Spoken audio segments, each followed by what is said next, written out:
Hello, adventurers. I'm Helska at Bicolline, but in real life, I'm Amy, or Amy Woodworks.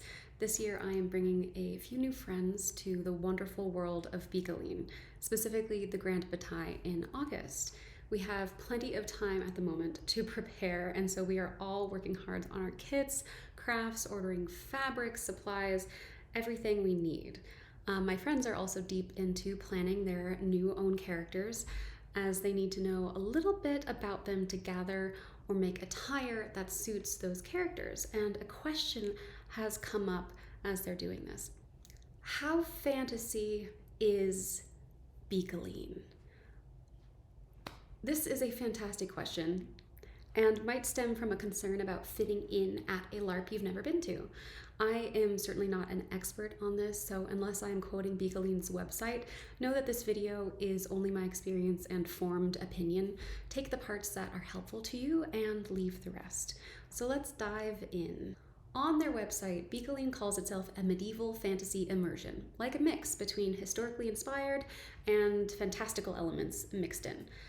That I can find, I've not seen a definition of what type of fantasy or the precise mix, and that is because Bicolline is not one monolith, homogenous thing. The guilds and people within it are diverse. Some may be practically historical reenactors, and some are ethereal fae creatures. So we might try to classify Bicolline as high fantasy. High fantasy being an epic setting established with different races, quests, and often big stakes like saving the world.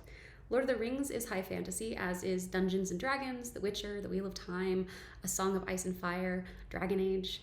Low fantasy, on the other hand, is usually set in a mundane or normal world where magic or fantasy then intrudes. Some world within a world fantasies like the Chronicles of Narnia or Harry Potter might start as low fantasy and then end up more high fantasy. But in Bicolline's case, I think it's safe to say, given the magical elements and inhabitants, that it is a medieval high fantasy. So what does that mean for your character, your costumes, and your kit? Now we come to the real question. What is decorum at Bicolline? How can you fit in, and can you dress full fantasy, or do you need to dress full medieval? What time period are we talking about? What sort of fabrics are allowed? How strict is Bicolline about all of this? And what might raise some eyebrows if you show up? The definition of what is decorum will vary between LARPs, but to start, it's good to think of decorum as maintaining your look, your speech, your kit, and character, even campsite sometimes, so as to not break the spell of immersion for yourself and others. This spell of immersion settles over the grounds of Bicolline at sunset on Sunday when the game begins, and as much as possible, we all must pitch in to avoid breaking the spell until it washes away the following Sunday at sunrise. That means you are responsible in some small way to upkeep the suspension of disbelief. When I talk to you or when I see you walk by, I want to believe that your character is real, that you live in this universe. In real life, you might be Elliot, the software engineer, but right now you are a half-dwarf warrior wielding a hammer and you're off to battle. I want to believe it.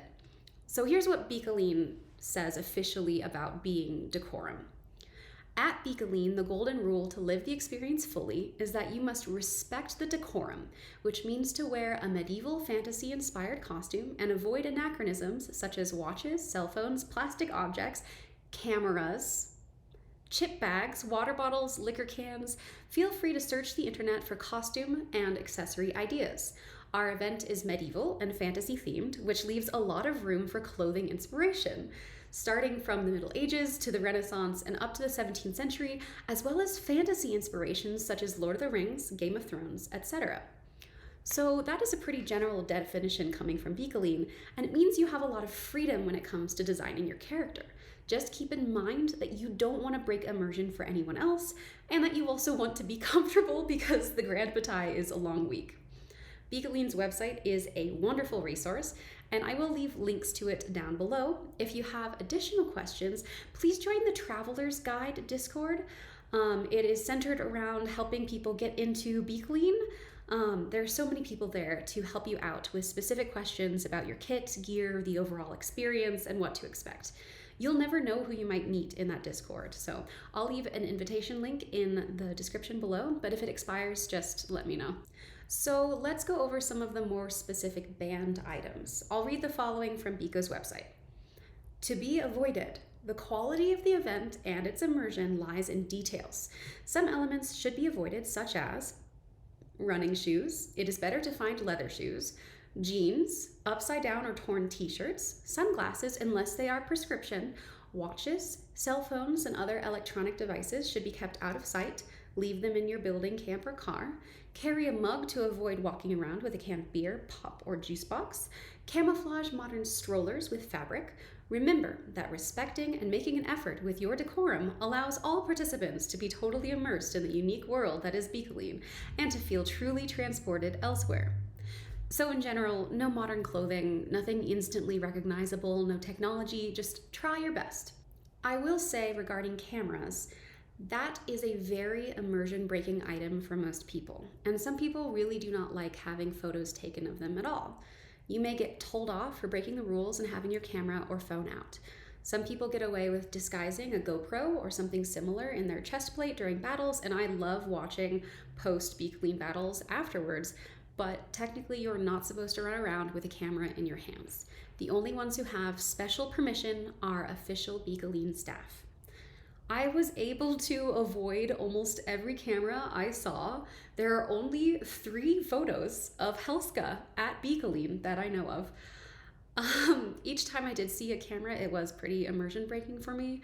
There were a few photographers who attempted to disguise their cameras, but unless it's a GoPro on your chest, you're holding a little disguised green monster with an eye and aiming it at me to obviously take my picture. It's quite immersion breaking. Also, basic courtesy is to ask before you take a photo of someone. Consent is important, unless of course you are staff and everyone has already signed a waiver consenting to staff taking photos. But because the act of asking someone if it is okay to take a photo of them is immersion breaking, I would recommend you just do not take photos of other people. All of that said, if you and a friend or a small group of you want to plan and take the opportunity to go out into the forest at some point, find a quiet spot while you are completely alone and have a photo shoot, please do that. If you time it right, you can also take a group photo on your first night in full kit before the fireworks or cannon goes off. Otherwise, just enjoy and make wonderful memories and maybe keep a journal instead of taking a whole bunch of pictures. Now back to the decorum and time period. The year is technically 1023, exactly 1,000 years ago. But you have pirates from the 15th century and Vikings from the 700s. If you would like to base your gear off of a specific time in history, that is a great way to get inspired and have a host of patterns available to you, but you are not required to dress precisely as if it is 1023. As many of you now know, I am a huge advocate of wearing Viking Age clothing as a base for any costume for overnight LARPing events. The linen tunic, linen pants, belt, wool leg wraps, an optional skildham hood, and maybe a second wool tunic on top will get you through everything Bicolline has to throw at you. If you want to hear me talk more about comfortable Vikings for maybe 20 minutes, I have a video in my channel for you. And just so you know, 1023 is still peak time for Vikings. So if you want to be extra decorum, Viking aesthetic is a pretty good in-world option. A follow-up question to how fantasy is Bicolline is, how fantasy am I allowed to be? Is too much fantasy considered non-decorum? As long as your fantasy is medieval inspired, you should be fine. Use natural fabrics, natural dyes, no neon colors. Glitter is fine. Plastics are not unless they're very well disguised. Think Lord of the Rings, elves and nature inspired fae. Fae creatures and elves are often the most fantastical characters at Bicolline, and monsters. But they find their homes together in groups like the Twilight's Dawn or Calibri guilds. Even us magpies are a bit fae or fae-touched. But there are some groups who don't have any fae at all. Regardless, everyone is really friendly and quite kind, so be who you want to be. If that's a fox or hummingbird or coniferous fae or an elven ranger, please do it. If that's just a human rogue, you are accepted. And if you do have any specific questions, try the Traveler's Guide Discord below for Bicolline relevant answers.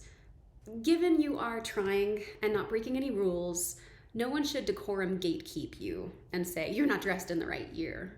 So just have fun with it and your kit design. Don't stress too much. When it comes to creating your character, do keep in mind that the best way to do that is exploring them at Bicolline itself.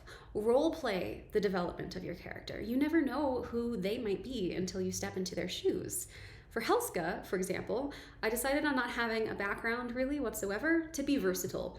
And I joined up with Nova Vitae, where Magda and I found a house of like-minded individuals, our magpies, legitimate alchemists, of course, who have a particular love of shiny.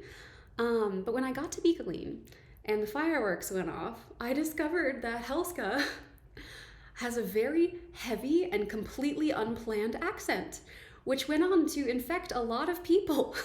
I won't give it away now, and I had a heck of a time ridding myself of the accent after the battle, but we had a lot of fun with it. Helska was also far, far more chaotic than I expected her to be, probably having to do with the combined chaos of the growing mischief of magpies, and that was hilarious good fun as well. Suffice it to say, I recommend planning the base of your character and leaving the rest open to what strikes you in the moment. You might have thought you were a mysterious rogue Aragorn-like character, but then showed up and actually you're an outgoing medieval scientist who is fascinated by all of these unexplainable magical phenomena. You must study and document it all. Let it happen. Don't cling too tightly to any particular character decisions or background if it is your first time. I had intended to be an alchemist. I mean, of course I am an alchemist. A very, very legitimate alchemist specializing in transmuting nothing into gold, actually. Anyway, a blank slate starting point can be quite nice. Brainstorm and let your imagination fly once you are actually there. Interacting with other characters will really help you to shape your own. It's also why I recommend the basic kit to start. See my Why You Should Be a Viking at Bicolline video. If your character completely changes, you don't have to throw out your whole kit and start afresh if you've just got some really basic items for your first time. Just change up the accessories and up the style to suit your character as they grow. I'm really looking forward to seeing you all at the Grand Bataille. Our little band of merry magpies have flown the coop, so to speak. We will not be returning with our good friends in Nova Vitae, but branching out on our own. Not sure where we will land as of yet, but 11 of us are returning to the 1023 Grand Bataille in August, so do seek us out, particularly if you have anything shiny. We look forward to some medieval fantasy mischief with all of you. In the short term, Magda and Helska will be attending the Purple Ball, or more accurately, the Scarlet Ball next month if you'd like to rendezvous with us there. See you soon!